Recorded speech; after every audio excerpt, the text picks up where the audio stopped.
একটা ছাত্র সংসদের নির্বাচন আর অনেকগুলো নির্বাচন হয়। পৃথিবীর অন্য কোনো প্রান্তে অন্য কোথাও এটা আছে কিনা জানি না, যে মাত্রায় এটা নিয়ে মানে উত্তেজনা, যে মাত্রায় বাড়াবাড়ি, মানে এটাকে অনেকটা যেন একটা রাজনৈতিক ক্ষমতা দখলের যেন একটা নির্বাচন। এই যে আপনারা যেভাবে এটাকে হাইপটা নিয়ে যাওয়া হলো,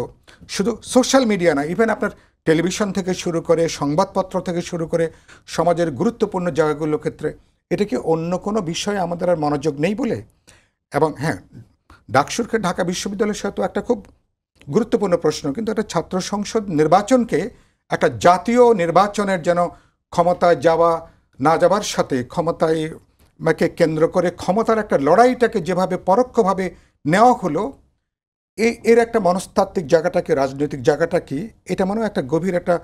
মানে অনুসন্ধান বা একটা অনুসন্ধিৎসার ব্যাপার, একটা গবেষণার বিষয়, যেগুলো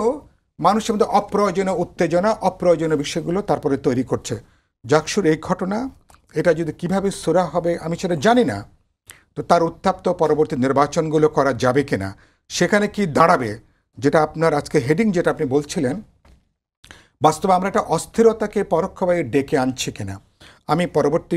ইয়েতে আসবো আজকে ঐক্যমত কমিশনের। আমার কথা যে আপনি প্রথমত আমাদের এখানে অতীতে কখনো এরকম একটা দুটো ক্ষেত্রে যখন একটা আন্দোলনের সময়, অভ্যুত্থানের সময়, তখন ছাত্র সংসদ একটা গুরুত্বপূর্ণ ভূমিকা পালন করেছেন, এবং এটাকে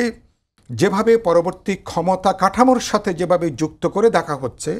পরবর্তী রাজনীতি, ক্ষমতা কাঠামো, নির্বাচন এবং সেখানে সরকার গঠন, এটা মানে চূড়ান্ত ধরনের একটা বাড়াবাড়ি ধরনের একটা জায়গা, এবং মিডিয়া আপনারা এটাকে নানাভাবে এটাকে হাইপটা তুলে এটাকে অপ্রয়োজনীয় একটা উত্তেজনার জায়গাটা কিন্তু তারপরে তৈরি করা হচ্ছে। হেলাল ভাই, এগুলো কোথায় কিভাবে এগুলো শেষ হবে সেটা আমি জানি না।